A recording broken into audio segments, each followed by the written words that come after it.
ایک گاؤں میں ایک باپردہ خاتون رہا کرتی تھی۔ اس نے یہ شرط رکھی ہوئی تھی کہ میں شادی اس سے کروں گی جو مجھے باپردہ رکھے گا۔ اسی شرط پر ایک نوجوان نکاح کے لیے راضی ہو گیا۔ دونوں کی دھوم دھام سے شادی کر لی گئی۔ وقت ایسے ہی گزرتا رہا یہاں تک کہ ان کے ہاں ایک بیٹا پیدا ہو گیا۔ شوہر نے ایک دن کہا کہ میں تو سارا دن کھیتوں میں کام کرتا رہتا ہوں، اگر کھانے کے لیے گھر آتا ہوں تو وقت ضائع ہو جاتا ہے۔ اب تم ایسا کر لیا کرو کہ مجھے کھانا کھیتوں پر ہی پہنچا دیا کرو۔ اس بات پہ بیوی راضی ہو گئی۔ وقت گزرتے گزرتے ایک اور بیٹا بھی پیدا ہو گیا، جس پر شوہر کہنے لگا کہ اب تو گزارا مشکل ہے، تمہیں میرے ساتھ کھیتوں میں ہاتھ بٹانا پڑے گا۔ یوں وہ پردے سے نیم بے پردگی پر پہنچ چکی تھی۔ جب تیسرے بیٹے کی پیدائش ہوئی تو اس پر اس کا شوہر مکمل بے پردگی تک اسے لے آیا۔ خیر وقت گزرتا رہا یہاں تک کہ اولاد بھی جوان ہو گئی۔ ایک دن یوں ہی بیٹھے بیٹھے شوہر ہنسنے لگا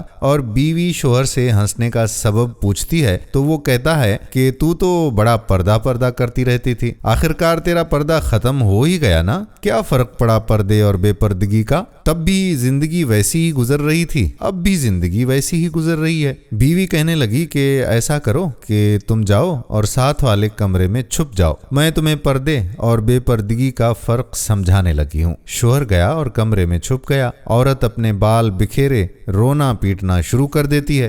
پہل بڑا بیٹا آیا، رونے کا آ کر ماں سے سبب پوچھا تو ماں کہنے لگی کہ بیٹا تیرے باپ نے مجھے مارا ہے۔ بیٹے نے ماں کو سمجھایا کہ ماں اگر مارا ہے تو کوئی بات نہیں ہے، وہ محبت بھی تو آپ سے انتہا کی کرتے ہیں نا، آپ کا خیال بھی بہت رکھتے ہیں، کوئی انبن ہو گئی ہوگی، چھوڑو اس بات کو۔ وہ ماں کو سمجھا بجھا کر باہر نکل گیا۔ عورت پھر سے رونے کی اداکاری کرنے لگ گئی اور منجلے بیٹے کو بلا لیا۔ اس کو کہا کہ تیرے باپ نے مجھے آج مارا ہے۔ منجلا بیٹا غصے میں آ گیا، وہ باپ کو برا بھلا کہنے لگا اور ماں کو بھی سمجھا بجھا کر چپ کروا کر وہ بھی چلا گیا۔ آخرکار عورت نے یہی ڈرامہ اپنے چھوٹے بیٹے کے سامنے بھی کیا۔ چھوٹا بیٹا تو غصے سے آگ بگولا ہو گیا اور زور زور سے اپنے باپ کو گالیاں دینے لگا۔ جا کر اس نے ڈنڈا اٹھا لیا اور کہنے لگا کہ ابھی باپ کی میں خبر لیتا ہوں۔ پھر وہ عورت شوہر کو باہر بلاتی ہے اور بلا کر بولتی ہے کہ پہلا بیٹا میرے پردے کے دنوں میں پیدا ہوا تھا تو اس نے تیرا پردہ رکھ لیا، دوسرا بیٹا نیم پردے کی حالت میں پیدا ہوا تو تیری آدھی لاج اس نے بھی رکھ لی، اور تم غور کرو کہ تیسرا بیٹا جب پیدا ہوا تھا تو میں مکمل بے پردگی کے زمانے میں تھی تو وہ مکمل طور پر تیری عزت کا پردہ اتارنے لگ گیا۔ دوستو، جو ہماری بہنیں یہ کہتی ہیں کہ پردہ تو نظروں کا ہوتا ہے، یہ ویڈیو ان کے لیے ہے۔